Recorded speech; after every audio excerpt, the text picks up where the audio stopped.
Hello my dear friends. तो आज हम देखने वाले हैं कि CSIR नेट का सिलेबस, जो कि हम जो CSIR नेट का एग्ज़ाम है हमें पता है किस लिए होता है, इसे ऑर्गेनाइज कौन करता है। तो इसे ऑर्गेनाइज कौन करता है? इसे ऑर्गेनाइज करता है हमारा CSIR एंड UGC। इसे ऑर्गेनाइज कौन करता है? हमारा CSIR एंड UGC ऑर्गेनाइज करता है इसे। CSIR एंड UGC से ऑर्गेनाइज करता है। तो इसे क्या है? एक नेशनल एलिजिबिलिटी टेस्ट है। किसके लिए ये नेशनल एलिजिबिलिटी टेस्ट है?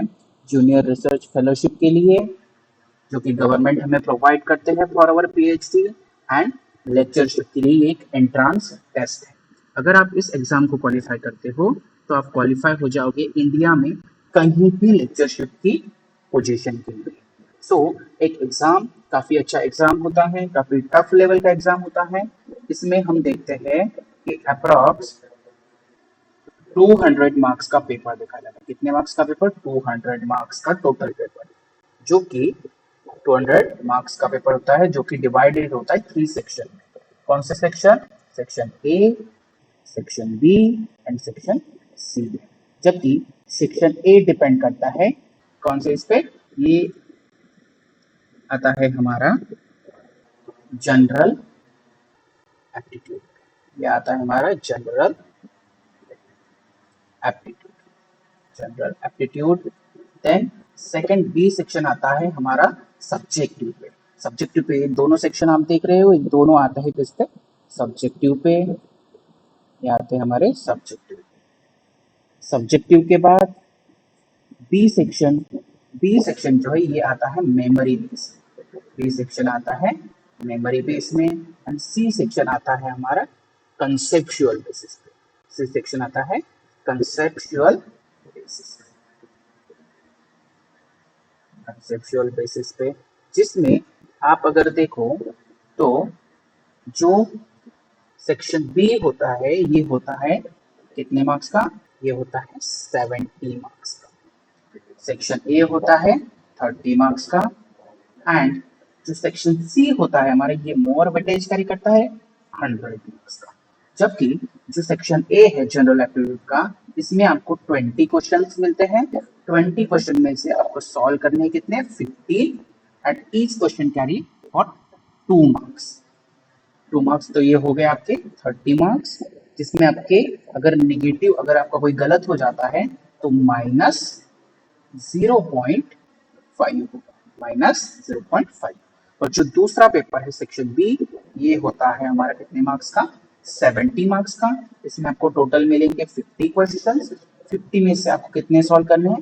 50 में से आप अटेम्प्ट कर सकते हो 35 क्वेश्चन मल्टीप्लाइड बाई 2। सो ये हो गए हमारे 70 मार्क्स। और ये कंप्लीटली किस पे आता है? ये कंप्लीटली आता है हमारे मेमोरी बेस्ड। और जो थर्ड एंड मेजर पोर्शन है हमारा, that is our conceptual basis. ये काफी बड़े क्वेश्चन होते हैं। कितने क्वेश्चन होते हैं 100 मार्क के लिए? 75 क्वेश्चन होते हैं।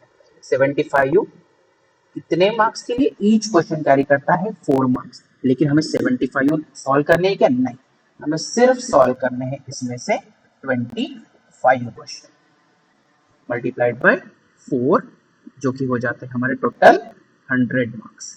और बहुत वेटेज कैरी करता है CSIR नेट का, लगभग 50% का वेटेज कैरी करता है। और इसमें अगर कोई आंसर आपका गलत हो जाता है, सीधा सीधा -1 हो जाएगा। सीधा सीधा कितना? -1 देखने को मिलेगा आपको। तो ये आपका ओवरऑल पैटर्न होता है CSIR नेट का।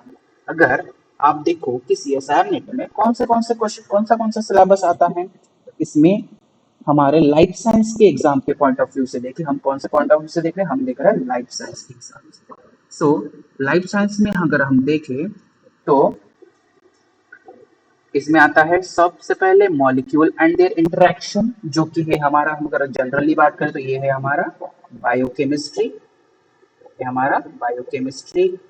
Then cellular organisation, that is our cell biology. अगर हम बेसिक नाम से दे सकते हो, सेल बायोलॉजी। थर्ड है हमारा मॉलिक्यूलर बायोलॉजी। जिसे हम मोल बायो भी कहते हैं बड़े प्यार से।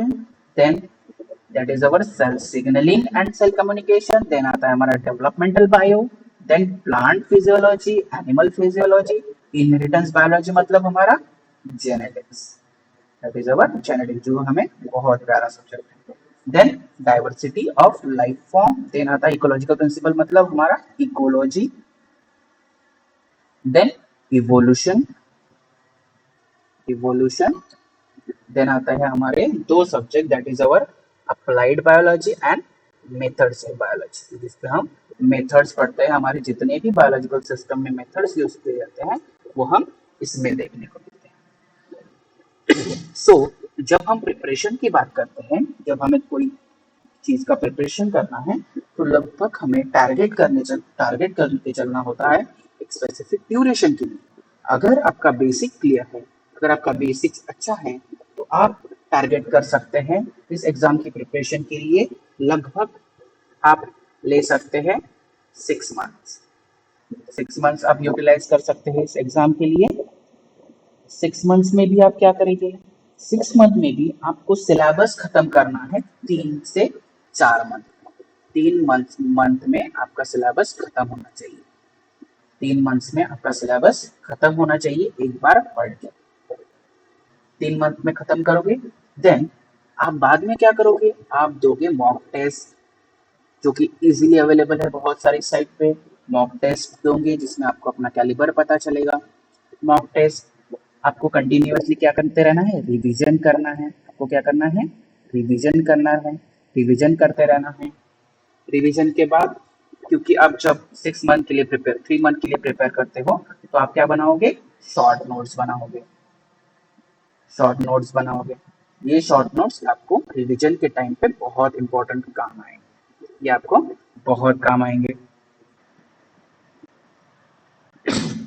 सॉरी, आपको ये शॉर्ट नोट बहुत काम आएंगे, आपको ये रिवीजन के लिए बहुत इंपॉर्टेंट फंक्शन प्ले करेंगे आपके जो 2 मंथ बचता है उसके लिए, 2 मंथ्स के लिए, 2 मंथ्स के लिए ये बहुत ज्यादा इंपॉर्टेंट होंगे। उसके बाद अगर हमने डिसाइड तो कर लिया कि हमें CSIR नेट करना है, CSIR नेट के लिए हमने टाइम दे दिया, अगर आपका बेसिक अच्छा है तो 6 मंथ में आपका प्रिपरेशन हो जाएगा। लेकिन अगर आपका बेसिक अच्छा नहीं है, आप अभी अभी शुरू कर रहे हो किसी भी चीज के लिए, तो आपको कम से कम इसे देने पड़ेंगे 12 मंथ्स। इसके लिए आपको कितना टाइम चाहिए, 12 मंथ्स का टाइम चाहिए, क्योंकि छोटा एग्जाम तो है नहीं। इसमें लगभग हमारे कितने यूनिट है, अगर हम यूनिट वाइज जाए तो ये हमारे कितने यूनिट है, 13 यूनिट्स, 13 यूनिट्स है हमारे। तो ये हमें 13 यूनिट्स लेके चलना है पूरी CSIR की प्रिपरेशन के लिए। ठीक है, अगर हम बात करें कि मॉलिक्यूलर इंटरेक्शन में हमें क्या क्या पढ़ना है, तो ये सिलेबस में आपको सारे टॉपिक्स दिए हुए हैं कि आपको ये चीजें पढ़नी है, क्वेश्चन इन्हीं में से बनेंगे। ये भी कैसे पढ़ना है, आपको डिटेल में जाके पढ़ना है। कैसे पढ़ना है, डिटेल में जाके पढ़ना है। डिटेल में पढ़ने के लिए आपको स्पेसिफिक बुक्स लगेंगे। आपको क्या लगेंगे, स्पेसिफिक बुक्स लगेंगे। बुक्स कौन से यूज कर सकते हैं आप, कुछ आप फॉरेन ऑथर के बुक्स यूज कर सकते हैं, कुछ आप अपने जो इंडियन ऑथर्स के बुक भी यूज कर सकते हैं। तो फॉरेन ऑथर में मेरे पास एक लिस्ट है, अभी आपको मैं बताता हूँ कि कौन से बुक्स आप यूज कर सकते हैं। 1 मिनट, सॉरी फॉर।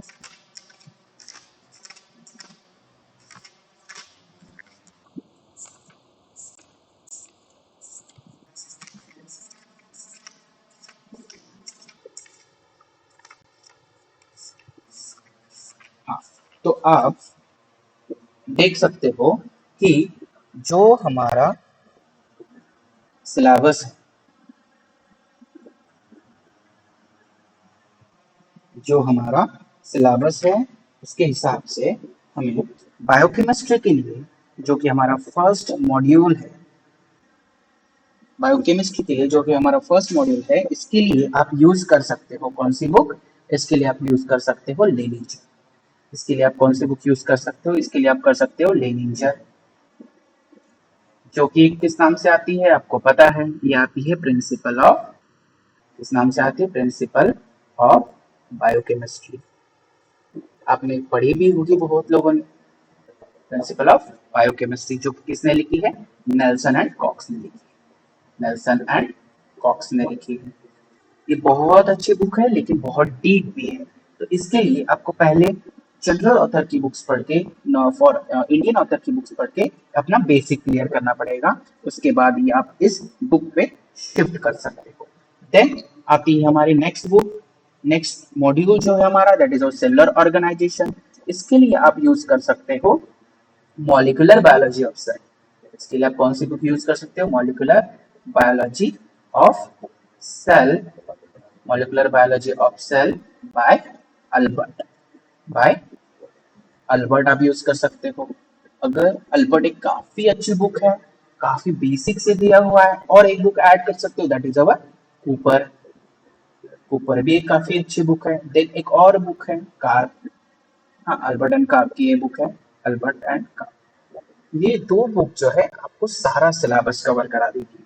इसके साथ जब आप सेलर ऑर्गेनाइजेशन के लिए यानी सेल बायोलॉजी के लिए प्रिपेयर करते हो, तो आप साथ ही में इस यूनिट को लेके चलो, जो कि आपको बहुत हेल्प करेगा जल्दी कवर करने में, क्योंकि cell communication and cell signalling is also a part of cell biology, is also a part of cell biology. आप इसके लिए भी अल्बर्ट एंड कार की बुक या कूपर की बुक यूज कर सकते हो। देन सेल कम्युनिकेशन में एक इंपॉर्टेंट आता है हमारा इम्यून सिस्टम। इम्यून सिस्टम के लिए आप क्या करोगे, इम्यून सिस्टम के लिए आप बुक यूज कर सकते हो इम्यूनोलॉजी बाय कुबी, इम्यूनोलॉजी बाय कुबी। एक काफी अच्छी बुक है आपके प्रिपरेशन के लिए, तो आप ये बुक इस्तेमाल कर सकते हो अपनी प्रिपरेशन के लिए। देन हम आते हैं किस पे, हमारी फंडामेंटल प्रोसेसेस। फंडामेंटल प्रोसेस मतलब हमने क्या डिस्कस किया, this is our molecular biology, sorry this is our molecular biology.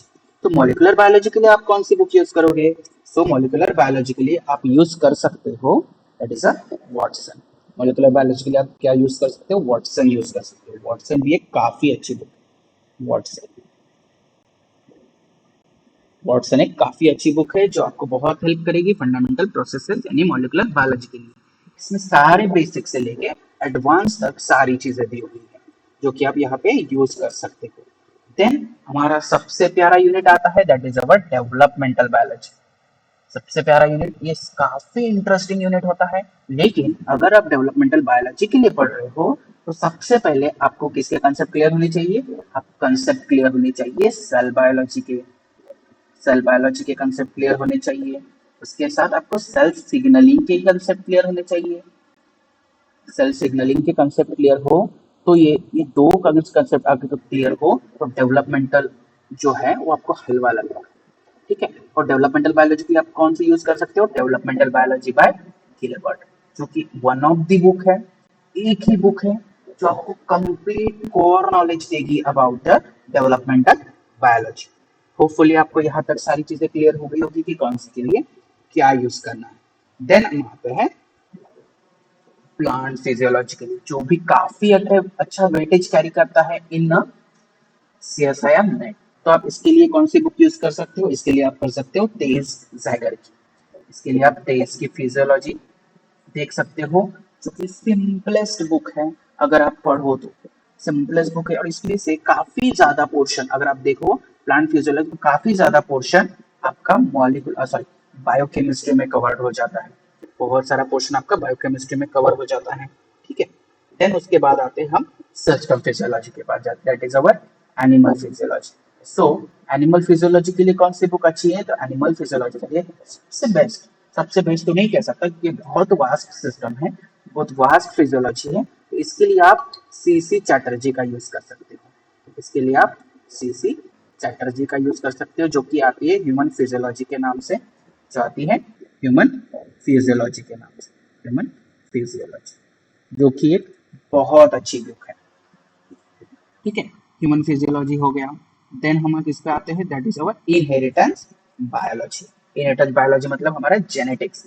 Genetic के लिए अब जेनेटिक बुक है एक, जो कि रसेल ने लिखी है। इससे किसने लिखा, रसेल ने लिखा है। काफी अच्छी बुक है, इसमें मेंडेलियन प्रिंसिपल से लेके सारी जीन लेवल तक सारी चीजें दी हुई है, तो आप ये बुक रेफर कर सकते हो for your preparation. Sorry. Then diversity of life forms, आपको पता है ये कितना बड़ा यूनिट है, कितना ज्यादा, बहुत सारे लोग तो इसे स्किप कर सकते हैं, स्किप कर देते हैं, तो आप ये किसी भी बुक से ट्राई कर सकते हो, किसी भी बुक से पढ़ सकते हो। देन हम आते हैं इकोलॉजिकल प्रिंसिपल पे। इकोलॉजिकल प्रिंसिपल के लिए आप यूज कर सकते हैं essential of ecology by Rajiv five, SVS Rana. इसके लिए आप किसी इकोलॉजिकल प्रिंसिपल, इसके लिए आप यूज कर सकते हैं ecological principal bye SVS Rana, जो कि एक इंडियन ऑथर की बुक है और काफी अच्छी बुक है आपके प्रिपरेशन के लिए। देन हम आते हैं इवोल्यूशन पे। इवोल्यूशन भी आपको पता है एक बहुत बड़ा यूनिट है, जो आपको पता है ना इवोल्यूशन किसने डिस्कवर किया था, दैट इज अवर इवोल्यूशन का आइडिया किसने आया था, दैट इज अवर डार्विन। तो आप इसके लिए यूज कर सकते हो understanding evolutionary biology by Rajiv टैल। इसके लिए आप यूज कर सकते हो अंडरस्टैंडिंग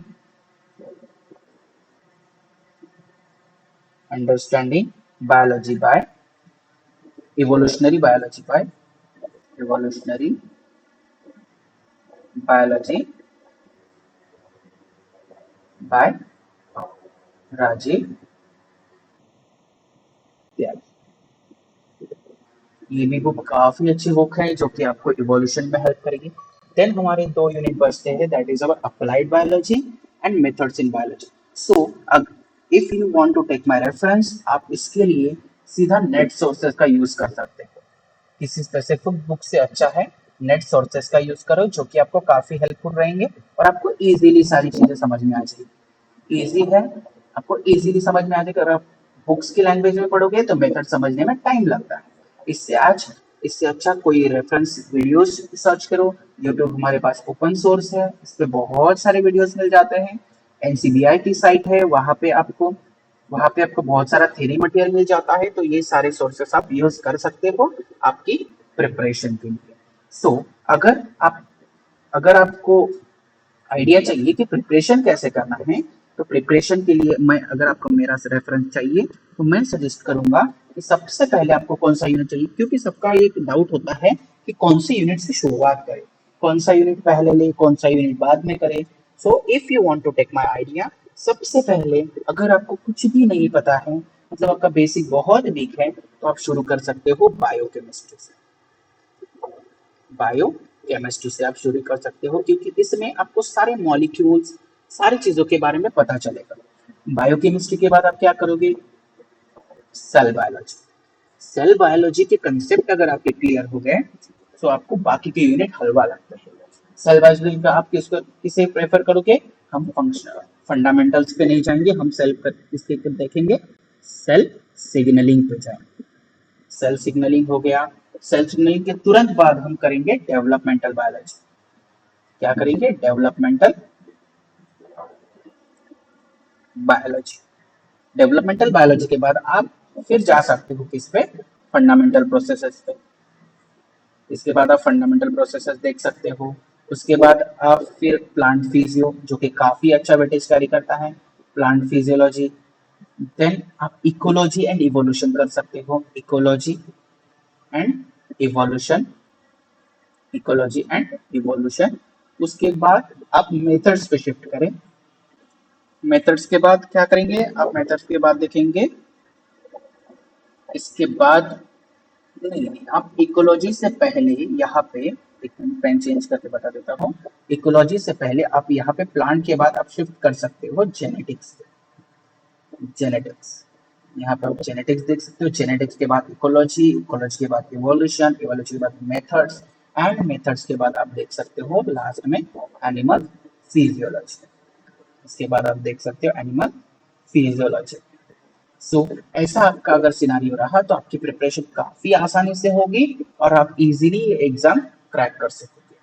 ठीक है, होपफुली आपको ये वीडियो यूजफुल रहेगी, आपको ये वीडियो समझ में आई होगी कि कैसे प्रिपेयर करना है। इस हिसाब से आप खुद को प्रिपेयर कर सकते हो अगली CSIR नेट के एग्जाम के लिए। अगर आपको ये बुक नहीं मिल जाए क्योंकि बहुत कॉस्टली बुक है, तो इसकी जो बुक है वो मैं अपने टेलीग्राम चैनल पे डालता हूँ जिसका नाम है लाइफ साइंस ई बुक लाइब्रेरी, लाइफ साइंस ई बुक लाइब्रेरी। इसकी लिंक मैं डिस्क्रिप्शन बॉक्स में डाल दूंगा, वहां से आप इस ग्रुप को ज्वाइन कर सकते हो और वहां पे आपको जो भी अपडेट्स हैं, जो भी चीजें चाहिए, जो भी नोट्स चाहिए, आप वहां पे मुझे मैसेज कर सकते हो। मैं आपको वहां पे पूरी कोशिश करूंगा कि अवेलेबल करा पाऊँ। इसमें से जो भी मैंने बुक्स बताए हैं लगभग सारे के सारे बुक्स उस मेरे ग्रुप पे प्रेजेंट है, वहां जाके आप इसीलिए डाउनलोड कर सकते हो। ठीक है, सो हम यहाँ पे इसे रोकते हैं। ठीक है।